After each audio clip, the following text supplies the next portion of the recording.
북한 소재 영화의 고정관념을 깬 반전, 가스펠이 울려 퍼지는 평양. 처음 영화 신의 악단의 예고편을 접했을 때 단순히 북한을 배경으로 한 또 하나의 첩보물이나 코믹 액션물일 것이라 짐작했습니다.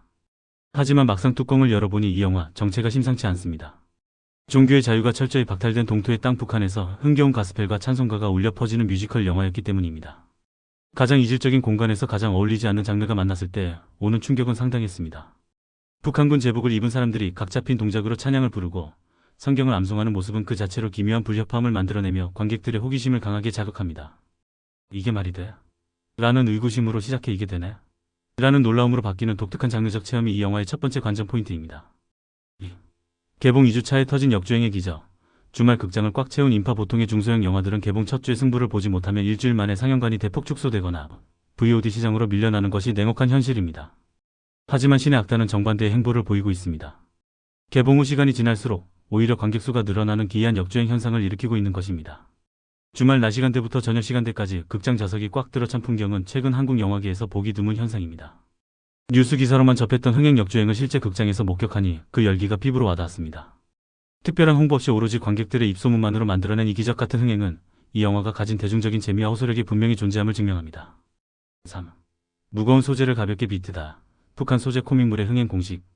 최근 한국 영화계에서 북한을 다루는 방식은 공조나 645처럼 무거운 이념 대립보다는 상황이 주는 아이러니를 활용한 코믹 장르가 주를 이룹니다. 신의 악단 역시 이러한 흐름을 영리하게 따르고 있습니다. 북한이라는 경직되고 폐쇄적인 사회와 기독교 부흥회라는 자유분방하고 뜨거운 종교 행사가 충돌하며 빚어내는 상황극은 타율 높은 웃음을 선사합니다. 목숨이 오가는 절박한 상황임에도 불구하고 엉뚱한 설정과 캐릭터들의 고군분투가 쉴 새 없이 터지며 관객들의 긴장을 무장해제시킵니다. 소재는 무겁고 진중하지만 그것을 풀어내는 방식은 유쾌하고 경쾌하여 누구나 부담없이 즐길 수 있는 팝콘 무비로서의 미덕을 갖췄습니다. 4. 2억 달러를 위한 지상 최대의 사기극 가짜 교회를 만들어라. 영화의 줄거리는 기상천외합니다. 외화벌이의 혈안이 된 북한 정권에게 솔깃한 제안이 들어옵니다. 무려 2억 달러 하나 약 3천억 원라는 천문학적인 자금을 지원해주겠다는 것인데 조건이 황당합니다. 평양 한복판에 교회 2곳을 짓고 대규모 부흥회를 개최하라는 것입니다. 돈은 필요하지만 체제 유지를 위해 종교를 탄압해야 하는 북한 입장에서는 진퇴양난의 상황. 결국 그들은 2억 달러를 꿀꺽하기 위해 가짜 교회와 가짜 신도를 만들어내는 대국민 사기극을 기획합니다. 한국 교회의 열광적인 부흥회 영상을 교본 삼아 찬송가의 찬자도 모르는 북한 사람들이 속성으로 기독교인 흉내를 내야 하는 미션은 그 설정만으로도 흥미진진한 서스펜스와 코미디를 유발합니다. 임영웅이 왜 거기서 나와? 실화 바탕이라는 묵직한 사실감. 영화 오프닝에 등장하는 실화를 바탕으로 했다는 자막은 관객들을 순식간에 몰입시킵니다. 물론 영화적 상상력이 가미되었겠지만 북한이 대외 선전용으로 가짜 종교시설을 운영한다는 것은 공공연한 사실이기에 이야기의 설득력은 배가 됩니다. 특히 극중에서 가수 임영웅이 언급되는 장면은 이 영화의 시대적 배경이 그리 멀지 않은 과거, 즉 최근 5년 이내의 북한 상황을 반영하고 있음을 짐작케 합니다. 우리가 잘 알지 못했던 북한의 내부 사정과 외화벌이를 위해서라면 영혼체제까지 팔아넘길 준비가 되어 있는 북한의 현실을 풍자적으로 꼬집으며 단순한 코미디 이상의 생각할 거리를 던져줍니다. 6. 반동분자 때려잡던 보위부 장교, 부흥의 강사가 되다. 이 말도 안 되는 프로젝트의 책임자는 박시우가 연기한 보위부 장교 박교순입니다. 보위부는 북한 체제를 수호하고 반동분자를 색출하여 처단하는 무시무시한 조직입니다. 그런 보위부 장교가 아이러니하게도 체제가 금기시하는 예수쟁이를 양성해야 하는 상황에 처한 것입니다. 박시우는 냉철하고 카리스마 넘치는 군인의 모습과 상부의 압박 속에서 어떻게든 가짜 부흥회를 성공시켜야 하는 중간 관리자의 짠내나는 모습을 오가며 극의 중심을 잡습니다. 여기에 그를 견제하는 라이벌이자 또 다른 보위부 장교 김태성 역의 정진훈이 가세하여 사기극의 긴장감을 높이는 동시에 두 사람의 티키타카를 통해 깨알같은 재미를 선사합니다. 7. 오합지졸 승리악단의 눈물겨운 찬양 도전기. 가짜 부흥회의 핵심은 찬양을 담당할 성가대를 만드는 것입니다. 이를 위해 급하게 섭외된 이들은 소위 일군 엘리트 예술단이 아닌 변방으로 밀려난 오합지졸 승리악단입니다. 먹고 살기 위해 혹은 수용소에 끌려가지 않기 위해 그들은 생전 처음 보는 성경을 읽고 찬송가를 연습합니다. 가사의 뜻도 모르면서 무작정 할렐루야 를 외치고 한국의 부흥회 영상 속 몸짓을 기계적으로 따라하는 그들의 모습은 폭소를 자아내면서도 묘한 페이소스를 느끼게 합니다. 진심이 담기지 않은 아멘과 할렐루야가 평양 하늘에 울려 퍼질 때 그 부조리함 속에서 터져나오는 웃음은 이 영화만이 가진 독보적인 색깔입니다. 8.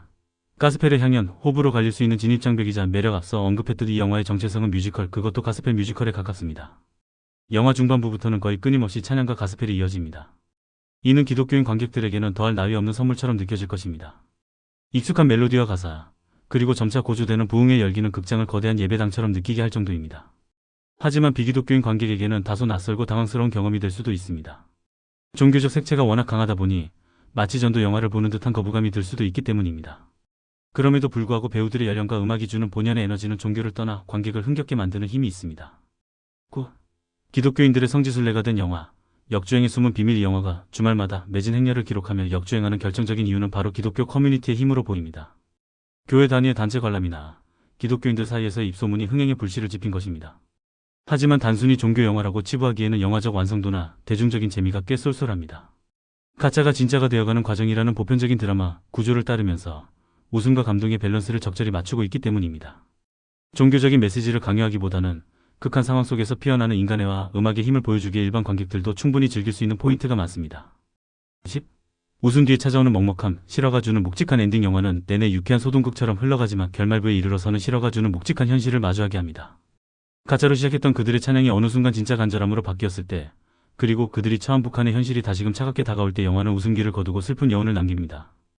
엔딩 크레딧과 함께 보여지는 실제 평양의 교회 모습은 영화 속 이야기의 어디까지가 진실이고 어디까지가 허구인지 헷갈리게 만들며 가슴 한구석을 먹먹하게 만듭니다.